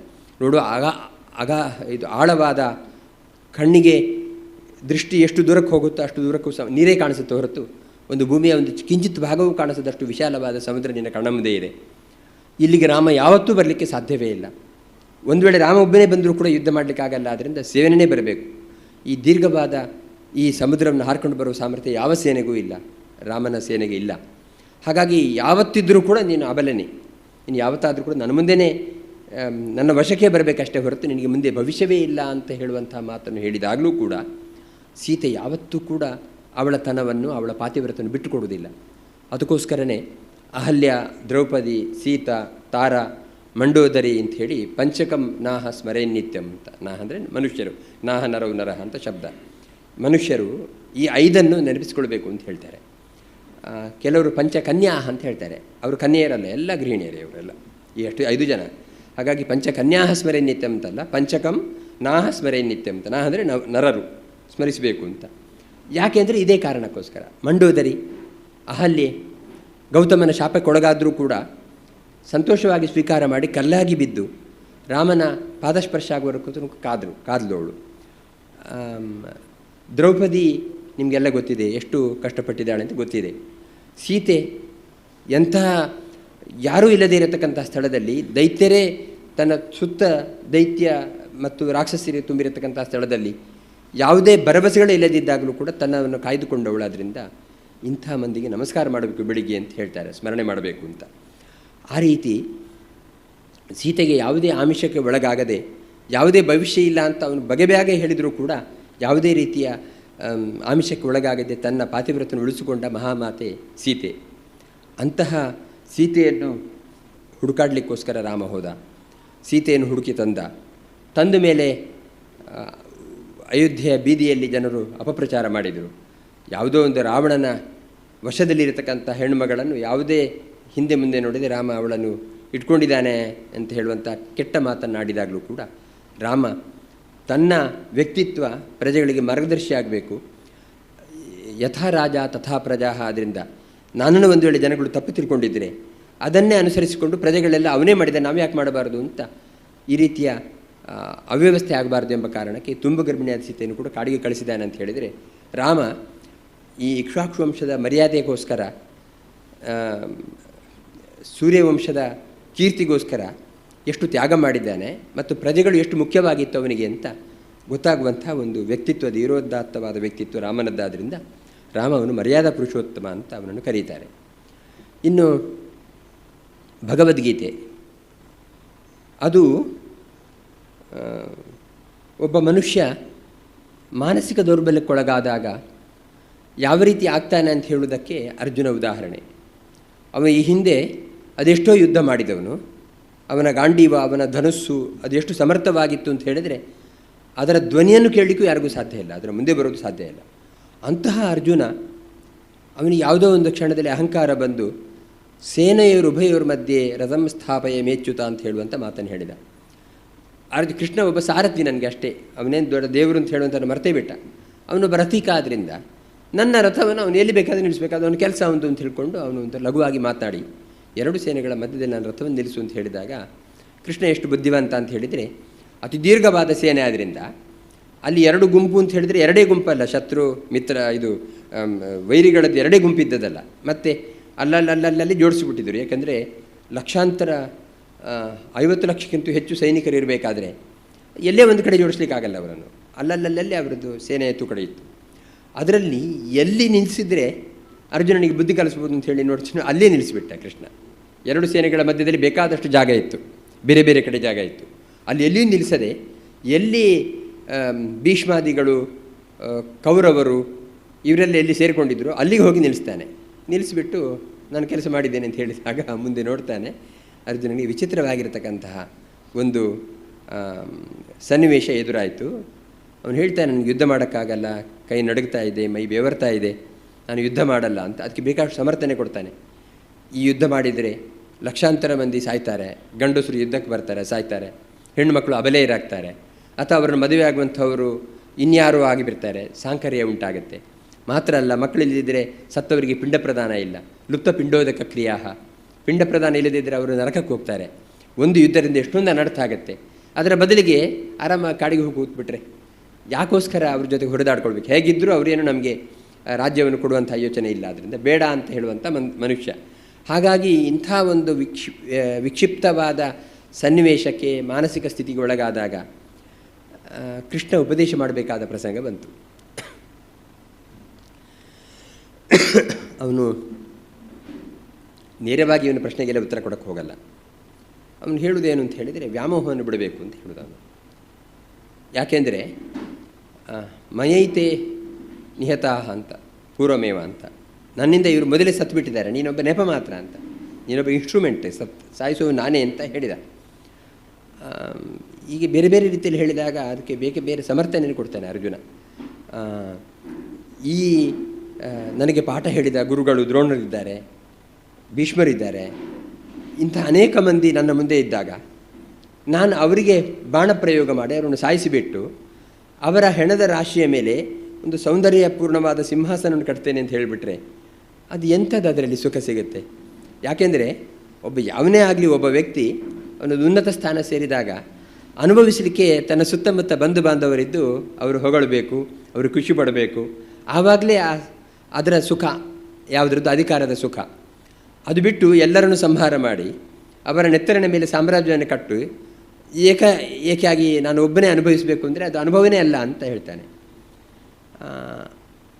ಮತ್ತು ಅವರು ಸಾಯುವುದು ಅನಿವಾರ್ಯ ಅಂತ ಹೇಳಿದಾಗ ಅವನು ಹೇಳ್ತಾನೆ, ಅನಿವಾರ್ಯ ಅಂತ ನನಗೆ ಗೊತ್ತಿದೆ, ಹಾಗೆ ಅಂತ ಆ ಬಂಧುಗಳನ್ನು ಬಿಟ್ಟು ನಾನು ಬದುಕಲಿಕ್ಕೆ ಸಾಧ್ಯವೇ ಇಲ್ಲ ನನಗೆ. ಯಾಕೆ ಅಂತ ಹೇಳಿದರೆ ಸಾಯುವುದು ಹೌದೇ ಆಗಿದ್ದರೂ ಕೂಡ ಆ ಸಾವು ನನ್ನಿಂದ ಆಗಿಬಿಟ್ರೆ ಮುಂದೆ ನಾನು ಆ ಬಾಂಧವ್ಯವನ್ನು ಕಳ್ಕೊಳ್ತೇನೆ, ನನಗೆ ಇದು ಕಷ್ಟ ಆಗುತ್ತೆ ಅಂತ. ಯಾಕೆಂದರೆ ಎಲ್ಲ ಬಂಧು ಬಾಂಧವರನ್ನು ಗುರುತಿಸೋದು ಯಾವುದರಿಂದ? ದೇಹದಿಂದ, ಆತ್ಮದಿಂದ ಗುರುತಿಸೋದಿಲ್ಲ. ಅವರು ಪ್ರೇತಾಗಿ ಹೋದ್ಮೇಲೆ ಅವರು ಹೀಗೆ ಹಾರ್ಕೊಂಡು ಬಂದರೆ ನನಗೆ ಯಾರದು ಗೊತ್ತಾಗಲ್ಲ, ಯಾರು ಭೀಷ್ಮ, ಯಾರು ದ್ರೋಣ, ಯಾರು ಕೌರವರು, ಯಾರು ಚಿಕ್ಕಪ್ಪ, ಯಾರು ದೊಡ್ಡಪ್ಪ, ಏನೂ ಗೊತ್ತಾಗಲ್ಲ ನನಗೆ. ಹಾಗಿದ್ದ ಮೇಲೆ ಈ ದೇಹದಿಂದ ಅವರನ್ನು ಗುರುತಿಸ್ತಾ ಇದ್ದಾನೆ. ಅದರಿಂದ ಅವನು ಸಂಹಾರ ಮಾಡಿದರೆ ಅವರು ಯಾರು ನನಗೆ ಸಿಗೋದಿಲ್ಲ ಅಂತ ಹೇಳಿದರೆ ಅದು ಅನಿವಾರ್ಯ ಅಂತ ಕೃಷ್ಣ ಹೇಳ್ತಾನೆ. ಯಾವತ್ತಾದರೂ ಒಂದು ದಿವಸ ನೀನು ಕೊಲ್ಲದೇ ಇದ್ದರೂ ಕೂಡ ಭೀಷ್ಮಾದಿಗಳೇನು ಶಾಶ್ವತ ಅಲ್ಲ ಈ ಪ್ರಪಂಚದಲ್ಲಿ, ಸತ್ತೇ ಸಾಕ್ತಾರೆ. ಆವಾಗಾದರೂ ನೀನು ಈ ವಿರಹವನ್ನು ವಿಯೋಗ ಒಪ್ಕೊಳ್ಳೇಬೇಕಾಗುತ್ತಲ್ಲ, ಅದನ್ನು ಇವತ್ತು ಅನಿವಾರ್ಯವಾಗಿ ನೀನು ಮಾಡುವಂತ ಕೃಷ್ಣ ಬಗೆಬಗೆಯಾಗಿ ಉಪದೇಶ ಮಾಡ್ತಾನೆ. ಕೊನೆಗೆ ಕೃಷ್ಣನ ಒಂದು ಅಭಿಪ್ರಾಯ ಏನು ಅಂತ ಹೇಳಿದರೆ, ಜೀವನದಲ್ಲಿ ಪ್ರತಿಯೊಬ್ಬರಿಗೂ ಕೂಡ ಒಂದು ವೃತ್ತಿ ಅಂತ ಹೇಳೋದು ಇದ್ದೇ ಇದೆ. ಹಾಗಾಗಿ ಸ್ವಲ್ಪಮಪ್ಯಸ್ಯ ಧರ್ಮಸ್ಯ ತ್ರಾಯತೆ ಮಹತೋ ಭಯಾತ್ ಅಂತ ಕೃಷ್ಣಗೀತೆಯಲ್ಲಿ ಹೇಳುವಂಥದ್ದು. ದಿನದ 24 ಗಂಟೆಗಳಲ್ಲಿಯೂ ಕೂಡ ನೀವು ದೇವರ ಮುಂದೆ ಕೂತ್ಕೊಂಡು ಜಪ ಪೂಜೆ ಮಾಡಬೇಕು ಅಂದರೆ ಆಗೋದಿಲ್ಲ. ಯಾಕೆಂದರೆ ಯುಗ ಧರ್ಮವೇ ಹಾಗೆ. ಒಂದು ಕಾಲ ಇತ್ತು, ಆ ಕಾಲದಲ್ಲಿ ಅವರಿಗೆ ಅಸ್ಥಿಗತ ಪ್ರಾಣಾಹ ಅಂತ ಎಲುಬಿರೋರಿಗೂ ತಪಸ್ಸು ಮಾಡ್ತಾಯಿದ್ರು. ವಿಶ್ವಾಮಿತ್ರನಿಗೆ ಮೈಯಲ್ಲಿ ಹುತ್ತ ಬೆಂದದ್ದು ಗೊತ್ತಾಗಿಲ್ಲ, ಮೈ ಚರ್ಮ ಎಲ್ಲ ಗೆದ್ದಲು ತಿಂದರೂ ಗೊತ್ತಾಗಿಲ್ಲ. ಯಾಕೆಂದರೆ ಅವರು ಪ್ರಾಣ ಎಂಬುದು ಅನ್ನಗತವಾದ್ದಲ್ಲ, ಉಪವಾಸಕ್ಕೂ ತಪಸ್ಸು ಮಾಡ್ತಾಯಿದ್ರು. ಅನ್ನ ಬಿಟ್ಟು ತಪಸ್ಸು ಮಾಡಿದರೂ ಕೂಡ ಅವರ ಪ್ರಾಣ ಇರ್ತಿತ್ತು. ಯಾಕೆಂದರೆ ಆ ಪ್ರಾಣ ಅನ್ನದ ನಾವು ನೆನೆಸ್ಕೊಂಡಿಲ್ಲ, ನಾವಾಗೆಲ್ಲಲ್ಲ, ನಮಗೆ ಅನ್ನ ನೀರಿಲ್ಲದೆ ನಾವು ಬದುಕೋದೇ ಇಲ್ಲ. ಹಾಗಾಗಿ ನಮ್ಮದು ಅನ್ನಗತ ಪ್ರಾಣ ಕಲಿಯುಗದಲ್ಲಿ. ಆದರೆ ಅವರೆಲ್ಲ ಅಸ್ಥಿಗತ ಪ್ರಾಣರಾದ್ದರಿಂದ ಅವರು ಅಂಥ ದೀರ್ಘವಾದ ತಪಸ್ಸನ್ನು ಅವರು ಹಿಂದೆ ಎಲ್ಲ ಮಾಡಿದ್ದಾರೆ. ಆ ರೀತಿ ಮಾಡಲಿಕ್ಕೆ ಈ ಧರ್ಮದಲ್ಲಿ ಯುಗದಲ್ಲಿ ನಮಗೆ ಸಾಧ್ಯವಿಲ್ಲ. ಹಾಗಿದ್ದಾಗ ನಾವು ಜೀವನಕ್ಕೋಸ್ಕರ ದುಡಿಬೇಕು, ಆಹಾರ ಸಂಪಾದನೆ ಮಾಡಬೇಕು, ತಿಂದು ಬದುಕಬೇಕು, ಬೇರೆ ಉಪಾಯ ಇಲ್ಲ. ಹಾಗಿದ್ದಾಗ ಭಗವಂತನಿಗೋಸ್ಕರ 100 ವರ್ಷ ತಪಸ್ಸು ಮಾಡೋದು, 1000 ವರ್ಷ ತಪಸ್ಸು ಮಾಡೋದು ಬಿಡಿ, ದಿನದ 24 ಗಂಟೆ ನಮಗೆ ಇರಲಿಕ್ಕೆ ಆಗುತ್ತಾ? ಆಗೋದಿಲ್ಲ. ಅದಕ್ಕೆ ಕೃಷ್ಣ ಹೇಳಿದ ಸ್ವಲ್ಪಮಪ್ಯಸ್ಯ ಧರ್ಮಸ್ಯ ತ್ರಾಯತೆ ಮಹತೋ ಭಯಾತ್ ಅಂತ. ಸ್ವಲ್ಪ ಧರ್ಮಾಚರಣೆ ಆದರೂ ಮಾಡಿರಿ ನೀವು ಅಂತ. ಸ್ವಲ್ಪ ಧರ್ಮಾಚರಣೆ ಅಂದರೆ ಬೆಳಗಿನ ಹೊತ್ತು ಸ್ನಾನಾದಿಗಳನ್ನು ಮಾಡಿ ದೇವರ ಮುಂದೆ ದೀಪ ಹಚ್ಚಿಬಿಟ್ಟು ಸಂಧ್ಯಾವಂದನೆ ಮಾಡಬೇಕಾದ್ರೂ ಸಂಧ್ಯಾವಂದನೆ ಮಾಡಿರಿ, ದೇವರಿಗೆ ಪ್ರಣಾಮ ಮಾಡಬೇಕಾದ್ರೂ ಪ್ರಣಾಮ ಮಾಡಿ, ಹೆಣ್ಣುಮಕ್ಕಳು ದೇವ್ರ ನಾಮ ಹಾಡ್ರಿ, ಎಷ್ಟಾಗುತ್ತೋ ಅಷ್ಟು ಮಾಡಿ. ಸಂಜೆ ಹೊತ್ತು ಕೂಡ ಸೂರ್ಯಾಸ್ತದ ಸಂದರ್ಭದಲ್ಲಿ ಮಾಡಿ, ನಿಮಗೆ ಏನು ತೋಚುತ್ತೋ ಅದನ್ನು ದೇವರ ದೀಪ ಹಚ್ಚಿ ಮಾಡಿ. ಇಷ್ಟು ಮಾಡಿದರೂ ಕೂಡ ತ್ರಾಯತೆ ಮಹತೋ ಭಯಾತ್, ಸ್ವಲ್ಪಮಪ್ಯಸ್ಯ ಧರ್ಮಸ್ಯ ತ್ರಾಯತೆ ಮಹತೋ ಭಯಾತ್ ಅಂತ ಹೇಳಿ ನಿಮಗೆ ಬದುಕಲಿ ಬರೋದು ದೊಡ್ಡ ದುರಂತಗಳು ನಾನು ರಕ್ಷಣೆ ಮಾಡ್ತೇನೆ ಅಂತ ಕೃಷ್ಣ ಹೇಳ್ತಾನೆ ಗೀತೆಯಲ್ಲಿ. ಹಾಗಾದರೆ ಕೃಷ್ಣನ ಒಟ್ಟಾರೆ ಉಪದೇಶ ಏನು ಅಂತ ಹೇಳಿದರೆ ಗೀತೆಯಲ್ಲಿ ಸ್ವವಿಹಿತ ವೃತ್ತಿಯ ಭಕ್ತಿಯ ಭಗವದಾರಾಧನಮೇವ ಪರಮೋ ಧರ್ಮ ಅಂತ ಒಂದು ವೃತ್ತಿ ಬೇಕು ಮನುಷ್ಯನಿಗೆ. ಅದು ವಿಹಿತವಾದ ವೃತ್ತಿ ಆದರೆ ಒಳ್ಳೆಯದು. ಅರ್ಥಾತ್ ಕೊಲ್ಲುವುದು, ಬಡಿಯುವುದು ಇದೆಲ್ಲ ಅಲ್ಲ, ಅದು ವಿಹಿತ ವೃತ್ತಿ ಅಲ್ಲ, ಅವಿಹಿತವಾದ ವೃತ್ತಿ. ಯಾವುದಾದ್ರೂ ಸಂಪಾದನೆ ಮಾಡಲಿಕ್ಕೆ ಒಂದು ಒಳ್ಳೆಯ ಮಾರ್ಗ. ಆ ವೃತ್ತಿಯಲ್ಲಿ ಏನು ಸೇರಿಕೊಳ್ಬೇಕು ಅಂತ ಹೇಳಿದರೆ ಭಕ್ತಿ ಸೇರಿಕೊಳ್ಬೇಕಂತೆ. ಸ್ವವಿಹಿತ ವೃತ್ತಿಯ ಭಕ್ತಿಯ ಭಗವದಾರಾಧನೆಯೇ ಪರಮೋಧರ್ಮ. ದಿನಕ್ಕೆ 24 ಗಂಟೆಯೂ ಕೂಡ ನಿನಗೆ ಭಗವಂತನ ಪೂಜೆ ಮಾಡಲಿಕ್ಕೆ ಆಗುತ್ತೆ. ಏಕೆಂದರೆ ನೀನು ಯಾವುದೋ ಒಂದು ಸರ್ಕಾರಿ ನೌಕರಲ್ಲಿ ಇರ್ತೀನಿ ಅಂತ ತಿಳ್ಕೊ, ಅದೊಂದು ವೃತ್ತಿ. ಆ ವೃತ್ತಿಯಲ್ಲಿ ಅದು ವಿಹಿತವಾಗಬೇಕಾದ್ರೆ ಅದು ಭಗವಂತನ ಪೂಜೆಯಾಗಿ ಸ್ವೀಕಾರ ಮಾಡೋದನ್ನು. ನಾನು ಬೆಳಗಿನಿಂದ ಸಂಜೆಯವರೆಗೂ ಕೂಡ ಯಾರು ಬರ್ತಾರೋ ಅವರಿಗೆ ಏನು ಬೇಕೋ ಅದನ್ನು ಮಾಡ್ತೇನೆ ಅಂತ ಹೇಳುವಾಗ ಅದನ್ನು ಭಗವಂತನ ಪೂಜೆ ಅಂತ ಮಾಡು. ಅದಕ್ಕೆ ಭಗವಂತನ ನನ್ನ ಜೀವನವನ್ನು ಯಜ್ಞ ಅಂತ ಮಾಡಿ ಭಗವಂತನ ಸಮರ್ಪಣೆ ಮಾಡಬೇಕು ಅಂತ ಕೃಷ್ಣ ಹೇಳಿದ್ದೇನು ಅಂದರೆ, ಸಮರ್ಪಣೆ ಮಾಡಬೇಕಾದ್ರೆ ಚೆನ್ನಾಗಿರ್ಬೇಕು, ಕೊಳ್ತು ಹೋಗಿರಬಾರ್ದು ಅಂತ. ಒಂದು ಹಣ್ಣನ್ನು ಕೊಳೆತ ಮೇಲೆ ದೇವರಿಗೆ ಸಮರ್ಪಣೆ ಮಾಡಬಾರ್ದು, ಒಳ್ಳೆದಿದ್ದಾಗ ಮಾತ್ರ. ಹಾಗಾಗಿ ನೀನು ಸರ್ಕಾರಿ ಉದ್ಯೋಗ ಆಗಿದ್ದಿ, ಹಾಗಾಗಿ ಟೇಬಲ್ ನಡೆಯಲ್ಲಿ ಕೈ ಹಾಕಿ ತಗೊಂಡು ಅದು ಭಗವಂತನ ಸಮರ್ಪಣೆ ಮಾಡಬೇಕು ಅಂದರೆ ಅದು ಒಳ್ಳೆಯದಲ್ಲ ಅಂತ ಕೃಷ್ಣ ಹೇಳೋದು. ಸಮರ್ಪಣೆ ಮಾಡಬೇಕಾದ್ರೆ ಕೆಟ್ಟು ಹೋಗಿರಬಾರ್ದು. ಹಾಗಾದರೆ ಮಾಡಬಾರದನ್ನು ಮಾಡಿ ಅದೊಂದು ಭಗವಂತನಿಗೆ ಸಮರ್ಪಣೆ ಮಾಡೋದಕ್ಕಂಥ ಒಂದು ಉದ್ಯೋಗ ಅಂತ ಅಂದ್ಕೋಬೇಡ. ಅದು ವಿಹಿತವಾಗಿರಲಿ. ಆ ವೃತ್ತಿಯಲ್ಲಿ ಭಗವದರ್ಪಣ ಭಾವನೆ ಇರಲಿ. ಅಂದರೆ ನೀನು ಏನೇ ಮಾಡಿದರೂ ಕೂಡ ಅಂತರ್ಗತನಾದ ಭಗವಂತನಿಗೆ ತೃಪ್ತಿ ಆಗಲಿ ಅಂತ ಮಾಡು. ಯಾರಿಗಾದರೂ ಒಂದು ಲೋಟ ಕಾಫಿ ಕೊಡ್ತೀಯಾ, ಇದರೊಳಗೊಂದು ಜೀವ ಇದ್ದಾನೆ, ಜೀವನೊಳಗೊಂದು ಭಗವಂತ ಇದ್ದಾನೆ, ಅವನಿಗೆ ಸಂತೋಷ ಆಗಲಿ. ನಾನು ಮಾಡುವುದೆಲ್ಲ ಅವನ ಪೂಜೆ ಅಂತ ಅಂದ್ಕೊಂಡ್ರೆ, ನಡೆದಾಡುವುದೆಲ್ಲವೂ ಪ್ರದಕ್ಷಿಣೆ ಅಂತ ಅಂದ್ಕೊಂಡ್ರೆ, ಆಡುವುದೆಲ್ಲವೂ ಕೂಡ ಭಗವಂತನ ಪ್ರೀತಿಗೋಸ್ಕರ ಆಡುವಂಥ ಭಜನೆ ಅಂತ ಅಂದ್ಕೊಂಡ್ಬಿಟ್ರೆ, ಆವಾಗ ಇನ್ನೇನು ಬೇಕು ನಮ್ಮ ಜೀವನದಲ್ಲಿ? ನಾವು ನಡ್ಕೊಂಡು ಹೋಗ್ತಾನೆ ಇರ್ತೇವಲ್ಲ ಎಲ್ಲೆಲ್ಲಿಗೋ, ಹೋಗುವಾಗೆಲ್ಲ ಅದು ಭಗವಂತನಿಗೆ ಪ್ರದಕ್ಷಿಣೆ ಅಂತ ಅಂದ್ಕೊಂಡ್ಬಿಟ್ರೆ, ನಾವೇನಾದರೂ ನೀರು ಕುಡಿಬೇಕು ಅಂತ ಅಂದಾಗ ಅಂತರ್ಗತನಾದ ಭಗವಂತನಿಗೆ ಅದು ಪೂಜೆ ಅಂತ ಅಂದ್ಕೊಂಡ್ಬಿಟ್ರೆ, ಆವಾಗ ಅದು ವಿಹಿತ ವೃತ್ತಿ. ಹಾಗಾಗಿ ದೇವರ ಮುಂದೆ ಕೂತು ಎಷ್ಟೋ ಒಂದು 10 ನಿಮಿಷ ಕಳಿತೀಯಲ್ಲ, ಅದಷ್ಟೇ ಭಗವಂತನ ಆರಾಧನೆ ಅಲ್ಲ. ನಿನ್ನ ಏನೇ ಉದ್ಯೋಗ ಮಾಡಿದರೂ ಕೂಡ ಅದರಲ್ಲಿ ಒಂದು ಭಗವದರ್ಪಣ ಬುದ್ಧಿ, ಇದು ಭಗವಂತನ ಪೂಜೆ ಆಗಿರಲಿ ಅಂತ ಹೇಳುವಂಥ ಅನುಸಂಧಾನ ಒಂದು ಇಟ್ಬಿಟ್ರೆ ಆವಾಗ ಅದು ಭಗವಂತನ ಆರಾಧನೆ ಆಗುತ್ತೆ. ಅದು ಪರಮೋಧರ್ಮ ಅಂತ ಹೇಳ್ತಾನೆ ಅರ್ಜುನನಿಗೆ. ಅವನಿಗೆ ವಿಹಿತವಾದ ವೃತ್ತಿ ಯಾವುದು ಅಂತ ಹೇಳಿದರೆ ಯುದ್ಧವೇ ಕ್ಷತ್ರಿಯನಿಗೆ. ಆದ್ದರಿಂದ ಆ ವೃತ್ತಿಯಿಂದ ನೀನು ಭಗವಂತ ಸಮರ್ಪಣೆ ಮಾಡಬೇಕು, ಅದನ್ನು ಭಗವಂತನ ಪ್ರೀತನಾಗಲಿ ಅಂತ ಮಾಡಿಬಿಟ್ರೆ ಯಾವ ರೋಗಗಳು ನಿನಗೆ ಅಂಟುವುದಿಲ್ಲ, ಯಾವ ಪಾಪಗಳು ನಿನಗೆ ಅಂಟುವುದಿಲ್ಲ. ಹಾಗಾಗಿ ಇದನ್ನು ಮಾಡಬೇಕು ಅಂತ ಹೇಳುವಂಥದ್ದನ್ನು ಹೇಳ್ತಾರೆ ಅಲ್ಲಿ. ಮಹಾಭಾರತ ಅಂತೂ ಮಹತ್ವಾತ್ ಭಾರವತ್ವಾಚ್ಚ ಮಹಾಭಾರತ ಉಚ್ಯತೆ ಅಂತ. ಅಂದರೆ ಯದಿಹಾಸ್ತಿ ತದನ್ಯತ್ರ ಎನ್ನೇ ಹಾಸ್ತಿ ನಚಕ್ವಚಿತ್ ಅಂತ. ಮಹಾಭಾರತದಲ್ಲಿ ಇದದ್ದೇ ಎಲ್ಲ ಪ್ರಪಂಚದಲ್ಲಿ ಇರುವುದಂತೆ. ವ್ಯಾಸೋಚ್ಚಿಷ್ಟಂ ಜಗತ್ ಸರ್ವಂ ಅಂತ. ಈ ಜಗತ್ತಿನಲ್ಲಿ ಏನೇ ಇದ್ದರೂ ಕೂಡ ಅದು ವೇದವ್ಯಾಸರ ಉಚ್ಚಿಷ್ಟ ಅಂತ ಹೇಳ್ತಾರೆ. ಅಂತಹ ದೊಡ್ಡ ಭಗವಂತನ ಅವತಾರವಾದ ವೇದವ್ಯಾಸ ರಚನೆ ಮಾಡಿದ ಶ್ಲೋಕ ಮಹಾಭಾರತ ಅಂತ ಹೇಳುವಂಥದ್ದು. ಇಂಥ ಅದ್ಭುತವಾದ ಮಹಾಭಾರತದಲ್ಲಿ ಕೃಷ್ಣನ ಕಥೆಯೇ ಬರುತ್ತೆ. ಭಾಗವತದಲ್ಲಿ ಕೃಷ್ಣನದೇ ಕಥೆ ಬರುತ್ತೆ. ಒಂದು ಪೂರ್ವಾರ್ಧ, ಇನ್ನೊಂದು ಉತ್ತರಾರ್ಧ. ಈ ರೀತಿ ಕೃಷ್ಣನ ಕಥೆಗೋಸ್ಕರನೇ ಮೀಸಲಾಗಿರತಕ್ಕಂಥದ್ದು. ಇಲ್ಲಿ ಅನೇಕ ಘಟನೆಗಳಿದ್ದಾವೆ. ಯುದ್ಧದಲ್ಲಿ 18 ದಿವಸದ ಯುದ್ಧ ಆಯ್ತಲ್ಲ, ಯುದ್ಧ ಆದ ಮೇಲೆ ಶಿಬಿರದಲ್ಲಿ ಪಾಂಡವರು ಮಲಗಿದ್ದಾರೆ. ಯಾಕೆಂದರೆ 18 ದಿವಸದಲ್ಲಿ ತುಂಬ ಆಯಾಸ ಆಗಿಬಿಟ್ಟಿದೆ ಅವರಿಗೆ. ದ್ರೌಪದಿಯೂ ಆಗ ಶಿಬಿರದಲ್ಲಿ ಮಲಗಿದ್ದಾಳೆ. ದ್ರೌಪದಿ 18 ದಿವಸ ನಿದ್ರಣೆ ಮಾಡಲಿಲ್ಲ. ಯಾಕೆ ಅಂದರೆ ಎಲ್ಲಿ ಮಹಾಭಾರತ ಯುದ್ಧದಲ್ಲಿ ತನ್ನನ್ನು ಗಂಡಂದಿರನ್ನು ಕಳ್ಕೊಳ್ತೇನೋ ಏನೋ, ಎಲ್ಲಿ ತನ್ನ ಮುಗ್ಧ ಮಕ್ಕಳು ಬಲಿಯಾಗ್ತಾರೋ ಏನೋ ಅಂತ ಹೇಳೋ ಭಯ ಅವಳಿಗೆ. ಹಾಗಾಗಿ ತುಂಬ ಅವಳು ಎಷ್ಟು ಒತ್ತಡದಲ್ಲಿದ್ಲು ಅಂತ ಹೇಳೋದು ಕಲ್ಪನೆ ಮಾಡಲಿಕ್ಕೆ ಸಾಧ್ಯವಿಲ್ಲ, ಅಷ್ಟು ಒತ್ತಡದಲ್ಲಿ ಇದ್ಲು. ಆವತ್ತಾದರೂ ಚೆನ್ನಾಗಿ ಮಲಗಬೇಕು ಅಂತ ಹೇಳೋ ಉದ್ದೇಶಕ್ಕೋಸ್ಕರ ಒಂದು ಡೈರೆಯಲ್ಲಿ ಪಂಚಪಾಂಡವರು, ಉಪಪಾಂಡವರು ಇನ್ನೊಂದು ಡೈರೆಯಲ್ಲಿ ಮಲಗಿದ್ದರು ಶಿಬಿರದಲ್ಲಿ. ಈ ಸಂದರ್ಭದಲ್ಲಿ ಆಗಬಾರದ ಘಟನೆ ಆಗಿ ಹೋಯಿತು. ಏನು ಅಂತ ಹೇಳಿದರೆ, ಈ ಮಕ್ಕಳಿರುವಂಥ ಉಪಪಾಂಡವರ ಡೇರೆ ಇದೆಯಲ್ಲ, ಅಲ್ಲಿಗೆ ಬಂದ ಅಶ್ವತ್ಥಾಮ ಎಲ್ಲ ಮಕ್ಕಳ ತಲೆಯನ್ನು ಕತ್ತರಿಸಿಬಿಟ್ಟ. ಯಾವ ದ್ರೌಪದಿ ಇನ್ನೂ ನಾನು ಸುಖವಾಗಿರ್ತೇನೆ, ನನ್ನ ಗಂಡಂದಿರು ಮತ್ತು ಮಕ್ಕಳ ಜೊತೆಗೆ ಸಾಮ್ರಾಜ್ಯದ ಅನುಭವವನ್ನು ಅನುಭವಿಸ್ತೇನೆ ಅಂತ ಖುಷಿಪಡಬೇಕಾಗಿತ್ತು, ಅದೇ ರಾತ್ರಿ ಅವಳು ಘೋರವಾದ ದುರಂತಕ್ಕೆ ಸಾಕ್ಷಿಯಾಗಬೇಕಾದ ಒಂದು ದೌರ್ಭಾಗ್ಯ ಅವಳದು ಬಂತು. ಆ ಸಂದರ್ಭದಲ್ಲಿ ಅಶ್ವತ್ಥಾಮನನ್ನು ಅವನನ್ನು ಸಂಹಾರ ಮಾಡಲೇಬೇಕು ಅಂತ ಹೇಳಿ ಕಾರಣಕ್ಕೆ ಅರ್ಜುನಾದಿಗಳು ಹೋದರು. ದ್ರೌಪದಿ ಅಶ್ವತ್ಥಾಮ ನನ್ನ ಕಣ್ಣ ಮುಂದೆ ಬರುವವರೆಗೂ ಕೂಡ ನಾನು ಬಿಚ್ಚಿದ ತಲೆಯನ್ನು ಕಟ್ಟುವುದಿಲ್ಲ ಅಂಥೇಳಿ ಪ್ರತಿಜ್ಞೆ ಮಾಡಿದರು. ಹೀಗಾಯಿತು, ಮುಂದೆ ಹೋದರು. ಅಶ್ವತ್ಥಾಮ ಇಷ್ಟೆಲ್ಲ ಮಾಡಲಿಕ್ಕೆ ಕಾರಣ ಏನು? ಕೇವಲ ದುರ್ಯೋಧನನ ಅನ್ನದರಣ ಅಂತ ಹೇಳ್ತಾರೆ ಅವರು. ದುರ್ಯೋಧನ ಅನ್ನಕ್ಕೋಸ್ಕರ ಇಂಥ ನೀಚೆ ಕೆಲಸವನ್ನು ಮಾಡಿದ ಅಂತ. ವಸ್ತುತಃ ಅವನೊಬ್ಬ ಬ್ರಾಹ್ಮಣ. ಬ್ರಾಹ್ಮಣನಾದವನಿಗೆ ಯುದ್ಧದಲ್ಲಿ ಪ್ರವೇಶನೇ ಇರಬಾರ್ದಿತ್ತು.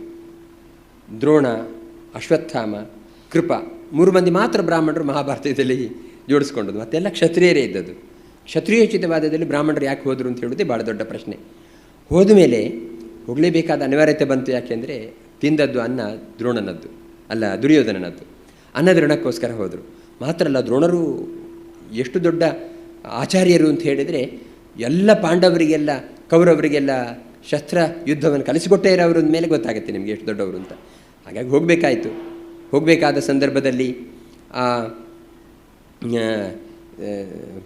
ದಿನಕ್ಕೆ 10,000ಕ್ಕೆ ಕಡಿಮೆ ಇಲ್ಲದಂತೆ ಶತ್ರುಗಳ ರುಂಡವನ್ನು ಛೇದನ ಮಾಡ್ತೇನೆ ಅಂತ ಹೇಳಿಬಿಟ್ರು. ಆವಾಗ ಕೃಷ್ಣ ಹೇಳಿದ, ನೀನು ದ್ರೋಣನಿಗೆ ಏನು ಹೇಳಬೇಕು ಅಂದರೆ ಅಶ್ವತ್ಥಾಮ ಸತ್ತು ಹೋಗ್ಬಿಟ್ಟ ಅಂತ ಹೇಳು. ಆವಾಗ ಅವನು ಹೇಳಿದ್ದಾನೆ, ಯಾವತ್ತು ಅಶ್ವತ್ಥಾಮ ಸಾಯ್ತಾನೆ ಆ ದಿವಸ ನಾನು ರಣರಂಗದಲ್ಲಿ ಇರುವುದಿಲ್ಲ ಅಂತ ಹೇಳ್ತಾನೆ, ಹೇಳು ಅಂತ. ಹಾಗಾಗಿ ಅಶ್ವತ್ಥಾಮ ಹತಃ ಅಂತ ಹೇಳು ಅಂತ ಹೇಳಿದರೆ ಈ ಧರ್ಮರಾಜ ಹಾಗೆ ಹೇಳಬೇಕಾ ಬೇಡ? ಮಧ್ಯದಲ್ಲಿ ಅವನಿಗೊಂದು ಅಪರಾಧಿ ಪ್ರಜ್ಞೆ, ಸುಳ್ಳು ಹೇಳಿಬಿಟ್ರೆ ಏನು ಪಾಪ ಬರುತ್ತೋ ಅಂತ ಮಧ್ಯದಲ್ಲಿ ಕುಂಜರಹ ಅಂತ ಸೇರಿಸಿಬಿಟ್ಟ. ಹಾಗಾಗಿ ಅವನಿಗೆ ನರಕ ದರ್ಶನ ಆಗಿ ಹೋಯಿತು. ಕೆಲವರು ಹೇಳೋದು ನರಕ ದರ್ಶನ ಅದು ಯಾಕೆ ಅಂತ ಹೇಳಿದರೆ ಪಾಪ ಮಾಡಿದ್ದಕ್ಕೆ ಅಂತ. ಆದರೆ ಧರ್ಮರಾಜನಿಗೆ ನರಕ ದರ್ಶನ ಆದ್ದು ಸುಳ್ಳು ಹೇಳಿದ್ದಕ್ಕಲ್ಲ. ಯಾಕೆ ಅಶ್ವತ್ಥಾಮ ಅಂತ ಹೇಳುವಂಥ ಆನೆ ಸತ್ತದ್ದಕ್ಕೆ ಅಶ್ವತ್ಥಾಮ ಸತ್ತ ಅಂತ ಸುಳ್ಳು ಹೇಳಿದ್ದಕ್ಕೆ ಅವನಿಗೆ ನರಕ ದರ್ಶನ ಆಯ್ತು ಹೇಳ್ತಾರಲ್ಲ, ಅದಕ್ಕೆ ಅಲ್ಲ ಆದದ್ದು. ಏನು ಅಂದರೆ ಕರ್ಮಾಧ್ಯಕ್ಷನಾಗಿರತಕ್ಕಂತಹ ಸಾಕ್ಷಾತ್ ಶ್ರೀಕೃಷ್ಣನೇ ಮುಂದೆ ಇದ್ದಾಗಲೂ ಕೂಡ ಅವನು ಶ್ರೀಕೃಷ್ಣ ಹೇಳಿದ ಮಾತಿನ ಬಗ್ಗೆ ಸಂಶಯಪಟ್ಟು ಕುಂಜರ ಅಂತ ಸೇರಿಸಿದಲ್ಲ. ಹೀಗೆ ಭಗವಂತನ ಆಜ್ಞೆಯನ್ನು ಧಾರಣೆ ಮಾಡದೇ ಇದ್ದದಕ್ಕೆ ಅವನು ನರಕ ದರ್ಶನ ಆಯಿತು. ಭಗವಂತ ಹೇಳಿದ ಮೇಲೆ ಮತ್ತೆ ಹಿಂದೆ ಮುಂದೆ ನೋಡುವಂಥದ್ದು ಏನೂ ಇಲ್ಲ. ಯಾಕಂದರೆ ಭಗವಂತನಿಗೆ ಗೊತ್ತು ಯಾವುದು ಸತ್ಯ ಯಾವುದು ಸುಳ್ಳು ಅಂತ. ಹಾಗಾಗಿ ದ್ರೋಣನನ್ನು ಆ ಅಶ್ವತ್ಥಾಮನ ಅಟ್ಟಿಸಿಕೊಂಡು ಹೋದರು. ಮತ್ತು ಬ್ರಹ್ಮಾಸ್ತ್ರವನ್ನು ಬಿಟ್ಟ ಉತ್ತರೆಯ ಗರ್ಭದ ಪಾಂಡವಂಶದ ಕಡೆಯ ಕುಡಿ ಏನುಂಟು ಅದು ಸತ್ತು ಹೋಗಿಬಿಟ್ರೆ ನಾನು ದ್ರೋಣನಿಗೆ ತುಂಬ ದೊಡ್ಡ ಕಾಣಿಕೆ ಕೊಟ್ಟ ಹಾಗಾಗತ್ತೆ ಅಂತ ಅಂದುಕೊಂಡ. ಆ ಸಂದರ್ಭದಲ್ಲಿ ಭಗವಂತ ಗರ್ಭದ ಒಳಗಡೆ ಹೋಗಿ ರಕ್ಷಣೆ ಮಾಡಿದ್ದಕ್ಕೋಸ್ಕರ ಈ ಮಗುವಿಗೆ ವಿಷ್ಣುರಾತ ಅಂತ ಹೆಸರು ಬಂತು. ಯತ್ತೇ ಶಕ್ಯಂ ತಥಾಕುರು ಅಂತ ಪ್ರತಿಜ್ಞೆ ಮಾಡಿದ್ದಕ್ಕೆ. ಹೀಗೆ ಮಹಾಭಾರತ ತುಂಬ ದೊಡ್ಡ ಘಟನೆಗಳಿಗೆ ಸಾಕ್ಷಿಯಾಗುತ್ತೆ. ಭಾಗವತದಲ್ಲಿ ಪುರಾಣಾನಾಂ ಸಾರರೂಪ ಶ್ರೀಮದ್ ಭಾಗವತಾಭಿಧ ಅಂತ ಹೇಳ್ತಾರೆ. ಪುರಾಣಗಳ ರಾಜ ಅಂತ ಭಾಗವತವನ್ನು ಕರೀತಾರೆ. ಯಾಕಂದರೆ ಅತ್ಯಂತ ಅದ್ಭುತವಾಗಿರ್ತಕ್ಕಂಥ ಕೃಷ್ಣನ ಕಥೆಯನ್ನು ಇದು ಹೇಳುತ್ತೆ. ಕಲಿಯುಗದಲ್ಲಿ ಅತ್ಯಂತ ಬೇಗವಾಗಿ ಅನುಗ್ರಹ ಮಾಡತಕ್ಕಂಥ 2 ದೇವತೆಗಳಿದ್ದಾರಂತೆ. ಇಬ್ಬರೂ ಕೃಷ್ಣರೇ. ಒಬ್ಬರು ವಾಸುದೇವ ಕೃಷ್ಣ, ವಸುದೇವನ ಮಗ. ಇನ್ನೊಬ್ಬ ದ್ವೈಪಾಯನ ಕೃಷ್ಣ, ದ್ವೀಪದಲ್ಲಿ ಹುಟ್ಟಿದ ಪರಾಶರನ ಮಗ ಕೃಷ್ಣ. ಇಬ್ಬರು ಕೃಷ್ಣಂದಿರು, ದ್ವೈಪಾಯನ ಕೃಷ್ಣ ಮತ್ತು ವಾಸುದೇವ ಕೃಷ್ಣ. ಅವರ ಉಪಾಸನೆ ಎಂಬುದು ಕಲಿಯುಗದಲ್ಲಿ ಅತ್ಯಂತ ವೇಗವಾಗಿ ಫಲ ಕೊಡುತ್ತಂತೆ. ಕಲೌ ಕೃಷ್ಣ ಭಕ್ತ್ಯಾ ಕೃಷ್ಣ ಪುರಸ್ಥಿತಃ ಅಂತ ಭಾಗವತ ಹೇಳುತ್ತೆ. ಆದ್ದರಿಂದ ಈ ಯಾವ ಯುಗದಲ್ಲಿ ನಾವಿರ್ತೇವೋ ಆ ಯುಗದಲ್ಲಿ ಅಥವಾ ಅದಕ್ಕಿಂತ ಅನತಿಪೂರ್ವದಲ್ಲಿ ಇರತಕ್ಕಂತಹ ಅವತಾರಗಳು ನಮಗೆ ಬೇಗ ಅನುಗ್ರಹ ಮಾಡ್ತಾವಂತೆ. ಕಲಿಯುಗದ ಆದಿಯಲ್ಲಿ ದ್ವಾಪರದ ಕೊನೆಯಲ್ಲಿ ಇರತಕ್ಕಂಥ ಅವತಾರ ಒಂದು ಕೃಷ್ಣನದ್ದು, ಇನ್ನೊಂದು ವೇದವ್ಯಾಸರದ್ದು. ಹಾಗಾಗಿ ವೇದವ್ಯಾಸ ಮಂತ್ರ ಮತ್ತು ಕೃಷ್ಣ ಮಂತ್ರವನ್ನು ಜಪ ಮಾಡಿದರೆ ಅತಿ ಶೀಘ್ರವಾಗಿ ಅನುಗ್ರಹ ಮಾಡುವುದರ ಮೂಲಕ ನಮಗೆ ಉದ್ಧಾರಕ್ಕೆ ಆ 2 ಮಂತ್ರಗಳು ತಾರಕ ಮಂತ್ರಗಳಾಗ್ತವೆ ಅಂತ ಹೇಳುವುದನ್ನು ಭಾಗವತ ಹೇಳುತ್ತೆ. ಇಂತಹ ಭಾಗವತದಲ್ಲಿ ತುಂಬ ವಿಸ್ತಾರವಾದ ಅನೇಕ ಕಥೆಗಳಿದ್ದಾವೆ. ಹೇಳುವಷ್ಟು ಟೈಮಲ್ಲಿ ಈಗಾಗಲೇ ಸಮಯ ಆಗಿ ಹೋಯಿತು. ತ್ರಯ್ಯಾಚ ಉಪನಿಷದ್ಭಿಶ್ಚ ಸಾಂಖ್ಯಯೋಗೈಶ್ಚ ಸಾತ್ವತೈ ಉಪಗೀಯಮಾನ ಮಹಾತ್ಮ್ಯಂ ಹರಿಂಸಾ ಮನ್ಯತ ಆತ್ಮಜಂ ಅಂತ ಹೇಳುವಂಥ ಮಾತು ಬರುತ್ತೆ. ಈ ಯಶೋದೆ ಕೃಷ್ಣನ ತಲೆಹರಟೆ ಜಾಸ್ತಿ ಆಯಿತು ಅಂತ ಅವನನ್ನು ಕಟ್ಟಬೇಕು ಅಂತ ತೀರ್ಮಾನ ಮಾಡಿದ್ದಂತೆ. ಎಲ್ಲಿ ಹೋದರೂ ಒಂದು ಗಳಿಗೆ ಸುಮ್ಮನೆ ಇರ್ತಿರಲಿಲ್ಲ ಕೃಷ್ಣ. ಭಾರೀ ಅವನ ಮೇಲೆ ದೂರುಗಳು, ಬೆಣ್ಣೆ ಕದ್ದ, ಹಾಲು ಕದ್ದ, ತುಂಬ ತೊಂದರೆ ಕೊಡ್ತಿದ್ದಾನೆ ಅಂತ. ಇನ್ನೇನು ಮಾಡೋದು, ಇವನ ತಂಟಿ ತಡ್ಕೊಳಕ್ಕಾಗಲ್ಲ ಅಂಥೇಳಿ 3 ಗೇಣು ಉದ್ದದ ಹಗ್ಗವನ್ನು ತಂದು ಕಟ್ಟಲಿಕ್ಕೆ ಶುರು ಮಾಡಿಲ್ಲಂತೆ. ಅದಕ್ಕೆ ಭಾಗವತ ಹೇಳುತ್ತೆ, ತ್ರಯ್ಯಾಚ ಉಪನಿಷದ್ಭಿಶ್ಚ 3 ವೇದಗಳು, ಋಗ್ವೇದ, ಯಜುರ್ವೇದ, ಸಾಮವೇದಗಳಿಂದ, ಎಲ್ಲ ಉಪನಿಷತ್ತುಗಳಿಂದ ಯಾರನ್ನು ಕಟ್ಟಲಿಕ್ಕೆ ಸಾಧ್ಯ ಇಲ್ಲವೋ ಆ 3 ವೇದಗಳಿಂದ ಯಾರನ್ನು ಕಟ್ಟಲಿಕ್ಕೆ ಸಾಧ್ಯ 3 ಗೇಣು ಹಗ್ಗದಿಂದ ಕಟ್ಟಲಿಕ್ಕೆ ಪ್ರಯತ್ನ ಮಾಡಿಬಿಟ್ಲು. ಯಾಕೆಂದರೆ ಅವಳಿಗೆ ಹರಿ ದೇವದೇವೋತ್ತಮ ಅಂತ ಹೇಳೋದ್ರ ಬದಲಿಗೆ ತನ್ನ ಮಗು ಅಂತ ಅಂದ್ಕೊಂಡ್ಬಿಟ್ಲು ಅವಳಂತೆ. ಹರಿಂಸ ಮನ್ಯತ ಆತ್ಮಜಂ ಅಂತ. ಎಂತಹ 3 ವೇದಗಳಿಂದ, ಉಪನಿಷತ್ತುಗಳಿಂದ ಉಪಗೀಯಮಾನ ಮಹಾತ್ಮ್ಯಂ. ಎಲ್ಲ ವೇದ ಮಂತ್ರಗಳು ಕೂಡ ಅನಂತಕಾಲ ಹೇಳಿದರೂ ಕೂಡ ಯಾವ ಅನಂತನನ್ನು ಭಗವಂತನನ್ನು ಹೇಳಲಿಕ್ಕೆ ಸಾಧ್ಯ ಇಲ್ವೋ ಅಂತಹ ಅನಂತನನ್ನು 3 ಗೇಣು ಹಗ್ಗದಿಂದ ಹಾಕಿಕೊಂಡ್ರೆ ಏನು ಅಂತ ಆದರೂ ಕೃಷ್ಣ ಅದಕ್ಕೆ ಒಳಗಾದ ಮೇಲೆ ಗೊತ್ತು ನಿಮಗೆ, 2 ವೃಕ್ಷಗಳ ಮಧ್ಯದಲ್ಲಿ ಹೋದ, ಆ ಒರಳುಗಲ್ಲಿ ಕಟ್ಟಿದ್ದವನು, ಆ 2 ವೃಕ್ಷಗಳು ಬಿದ್ದು ಅದು ನಳಕುಬರ ಮಣಿಗ್ರೀವ ಅಂತ ಇಬ್ಬರು ರಾಕ್ಷಸರು ನಾರದನ ಶಾಪದಿಂದಾಗಿ ಮರ ಆಗಿದ್ದರು, ಅವ್ರಿಗೆ ಮುಕ್ತಿ ಸಿಕ್ತು. ಇದೆಲ್ಲ ಒಂದಷ್ಟು ಕಥೆ ಇದೆ. ಕೃಷ್ಣ ಅವತಾರ ಸಮಾಪ್ತಿ ಮಾಡಿ ಹೊರಡಬೇಕಾದ ಸಂದರ್ಭದಲ್ಲಿ ಕುಂತಿ ಹತ್ರ ಕೇಳ್ತಾನೆ, ಇನ್ನು ನಾನು ಮುಂದೆ ಹೋಗಬೇಕಾಗಿದೆ, ನನ್ನ ಅವತಾರ ಮುಗಿಸ್ತಾ ಇದ್ದೇನೆ, ನಿನಗೇನು ಬರಬೇಕು ಅಂತ ಕೇಳ್ತಾನೆ. ಕುಂತಿ ಹೇಳ್ಬೋದಿತ್ತು, ಇಡೀ ಜೀವನದಲ್ಲಿ ಅವಳು ಕಷ್ಟಪಟ್ಟು ಜೀವನ ಮಾಡಿದವಳು. ಅವಳು ಬಾಲ್ಯದಲ್ಲಿ ಪಾಪ ಎಷ್ಟು ಅಪವಾದಕ್ಕೆ ಹೆದರುಕೊಂಡ್ಳು ಅಂತ ಹೇಳಿದರೆ, ಕನ್ಯಾ ಕುತೂಹಲ, ಪಾಪ ಸಣ್ಣ ಮಗು, ಹೆಣ್ಣುಮಗಳು, ಏನು ಮಂತ್ರ ಉಪದೇಶ ಕೊಟ್ಟು ಕೂಡಲೇ ಇದು ಫಲಪ್ರದ ಹೌದೋ ಅಲ್ವೋ ಅಂತ, ಇದರಿಂದ ಫಲ ಸಿಗುತ್ತೋ ಇಲ್ಲೋ ಅಂತ ಟೆಸ್ಟ್ ಮಾಡಬೇಕು ಅಂತ, ಪಾಪ ಪರೀಕ್ಷೆ ಮಾಡಬೇಕು ಅಂತೇಳಿ ಸೂರ್ಯ ಮಂತ್ರವನ್ನು ಜಪ ಮಾಡಿ ಕನ್ಯೆ ಆಗಿರಬೇಕಾದ್ರೆ ಒಂದು ಗರ್ಭಿಣಿ ಆಗಿಬಿಟ್ಲು ಅವಳು ಪಾಪ. ಮತ್ತು ದಾಕ್ಷಿಣ್ಯಕ್ಕೆ ಹೊಟ್ಟೆ ಬಂದರೆ ಹೆರಲಿಕ್ಕೆ ಜಾಗ ಇಲ್ಲ ಅಂತ ಹೇಳಿ ಪಾಪ ಅವಳು ಹೆತ್ತು, ಮತ್ತು ತಾನು ಮದುವೆ ಆಗುವ ಮೊದಲೇ ಮಗನ್ನು ಹೆತ್ತೆ ಅಂತ ಹೇಳುವ ಅಪವಾದ ಬರುತ್ತೆ ಅಂತ ಅಷ್ಟು ಪ್ರೀತಿಯ ಮಗುವನ್ನು ಒಂದು ಪೆಟ್ಟಿಗೆಯಲ್ಲಿ ಹಾಕಿ ಅದನ್ನು ಗಂಗಾ ನದಿಯಲ್ಲಿ ಬಿಡಬೇಕಾದ ದುರಂತ ಅವಳದು ಪಾಪ. ಆಮೇಲೆ ಕಾಡಿಗೆ ಅಲೆದಾಡಿದ್ಲು, ಅಲ್ಲಿಯೂ ಕೂಡ ಕಷ್ಟಪಟ್ಟಳು.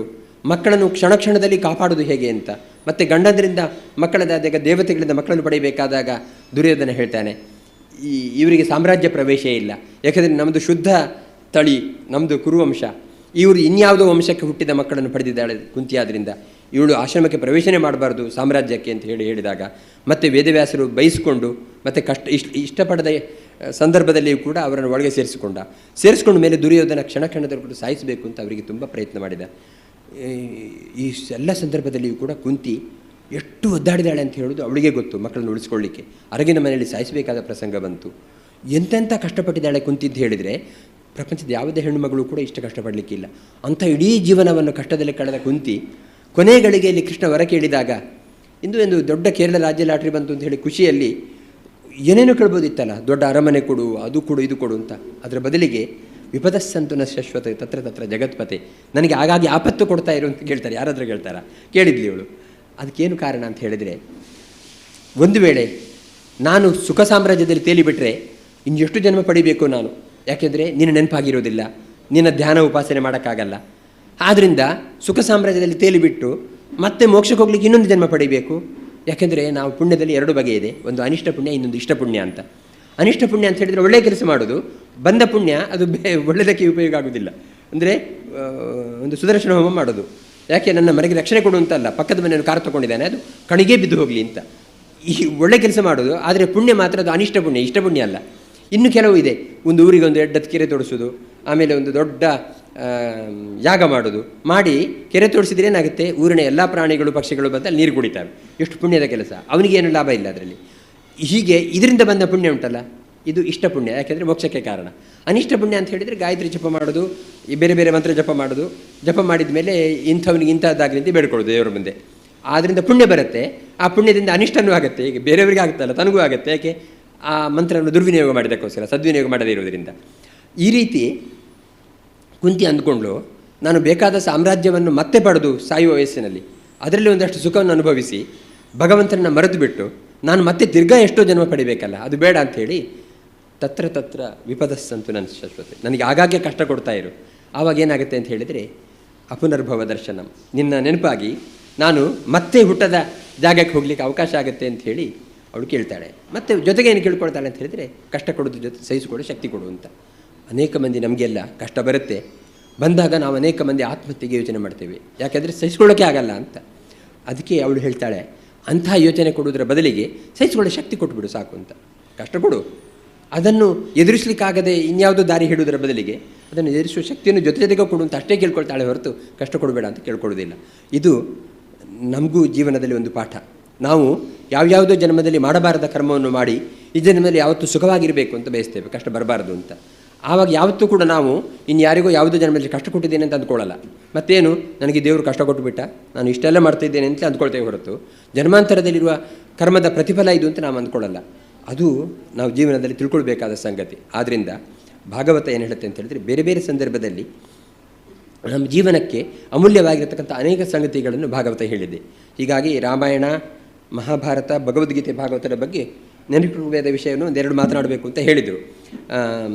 ಅದು ಅಂದರೆ ಒಂದೊಂದೇ ಗ್ರಂಥವನ್ನು ಹೇಳಲಿಕ್ಕೂ ಸಾಧ್ಯ ಆಗದಿರುವಂಥ ಸಂಗತಿ ಆದರೂ ಕೂಡ ಒಂದು ಸ್ವಲ್ಪ ಹೊತ್ತು ನಾವೇನೋ ಒಂದು ಭಗವತ್ ಚಿಂತನೆಯಲ್ಲಿ ಕಳೆಯುವುದು ಕೂಡ ನಮ್ಮೆಲ್ಲರ ಭಾಗ್ಯ ಅಂತ ಅಂದ್ಕೊಂಡು